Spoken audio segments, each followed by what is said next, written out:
La vie de Rayana commence à s'ordonner. Cependant, elle se rend compte que quelque chose ne va pas dans les bars et lieux de divertissement où elle travaille au fil du temps. Elle commence à penser et à se remettre en question que le but de sa vie est différent de ces choses-ci.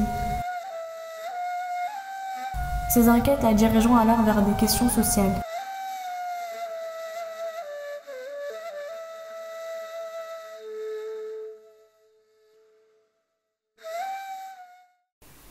Un an plus tard, alhamdoulilah, j'étais habituée. Je me suis fait beaucoup de nouveaux amis. Nous sommes toujours en contact avec une amie nommée Magda. Avec elle, nous avons découvert de nombreux pays. La vie s'améliorait. J'ai été très satisfaite de l'université où j'ai étudié, car les instructeurs étaient très expérimentés et instruits. Je travaillais aussi trop dur pour soutenir ma mère. Je travaillais partout où une jeune étudiante pouvait travailler.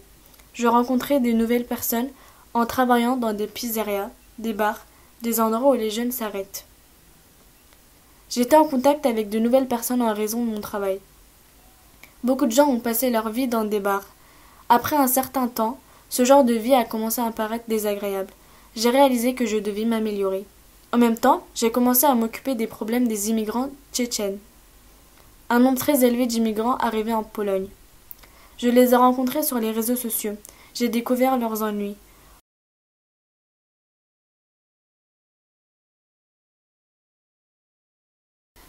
En tant que journaliste, j'ai été très intriguée par les documents qu'ils n'ont pas pu obtenir, les files d'attente attendues et leur affrontement avec la police.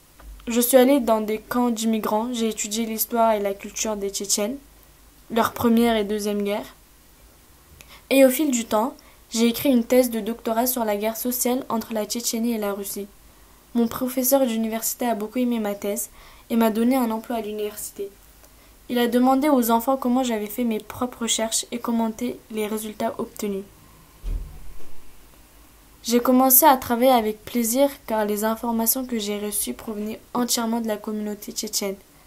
Je suis allée une fois en Tchétchénie. J'étais là début 2010. Après avoir vu la vie de mes frères musulmans là-bas, j'ai décidé de connaître de près l'islam. Même s'ils vivaient dans de mauvaises conditions, ils n'ont jamais cessé de dire alhamdulillah et remercier Dieu.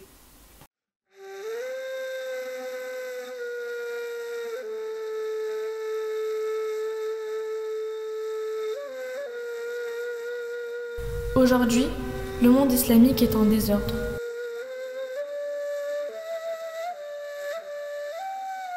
Il est la cible d'attaques physiques et psychologiques d'offenses. De nombreux musulmans innocents ont été massacrés en Tchétchénie par les Russes. Cependant, les médias ont déclaré ces frères martyrs terroristes et ont montré leur mort normale.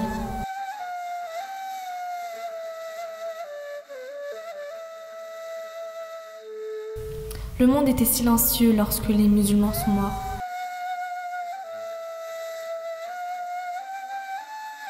Rayana, quant à elle, n'est pas restée silencieuse face à la persécution, même si elle ne connaissait pas exactement l'islam.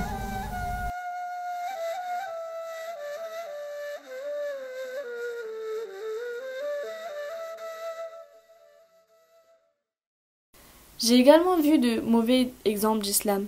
La raison en était que les gens ne pouvaient pas s'opposer au système parce qu'ils consommaient de l'alcool ou des drogues. Parfois, je rencontrais des négativités en raison de mauvaises conditions de vie.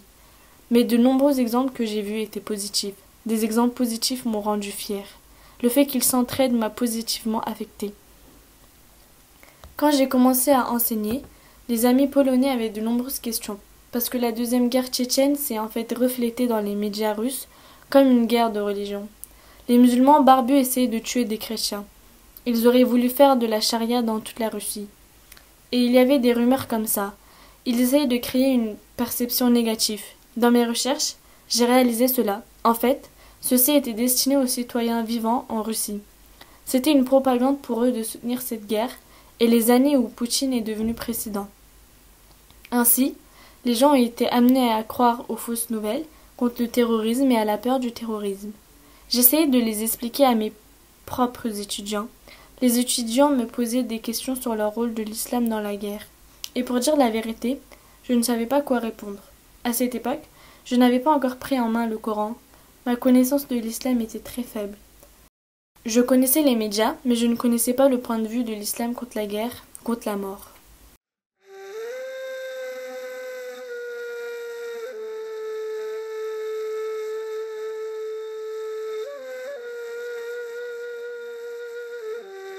La graine de l'islam pousse dans des sols qui la ressentiront et qui la feront fleurir. Sa présence transforme de nombreux cœurs pétrifiés en bijoux.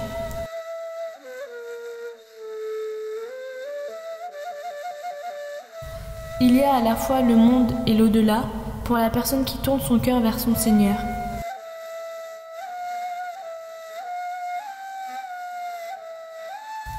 C'est la quête et l'abandon qui amènent Rayana sur le chemin islamique béni.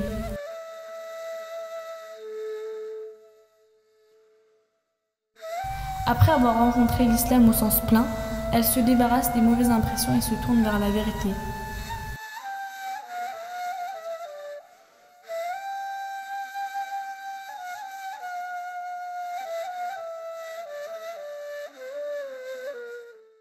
J'ai commencé à lire la traduction en Bukhari du Coran que j'ai trouvée sur internet à cette époque.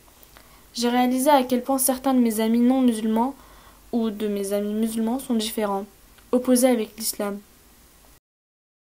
De temps en temps, je me rendais compte que les choses que mes amis musulmans cachaient n'étaient pas vraiment liées à l'islam. J'ai vu que l'islam touche en fait toutes les sphères de la vie. Et j'ai été très impressionnée. Plus je lisais, plus je comprenais que je voulais atteindre l'islam davantage. Parce qu'avec le temps, chaque personne commence inévitablement à chercher Dieu. En fait, Dieu est le fondement de chaque personne. Je ne peux jamais penser à vivre sans faire confiance à Allah et à sa justice. Et j'ai compris que les éléments dans lesquels l'islam explique à Allah me satisfaisaient pleinement. J'avais un foulard maintenant. Le foulard que j'ai vu sur les femmes tchétchènes était en fait en mesure de cacher la beauté d'une femme. J'ai compris l'importance de cela plus tard.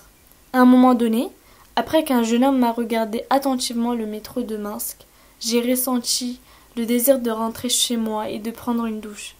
J'avais cette sensation d'inconfort. Je ne pouvais pas comprendre comment notre image extérieure se reflétait sur votre âme et votre mentalité. J'ai d'abord couvert ma tête, puis j'ai commencé à porter des jupes longues. Je portais des chemises qui couvraient les épaules et les bras. Ça me plaisait, je me sentais plus en sécurité et plus à l'aise.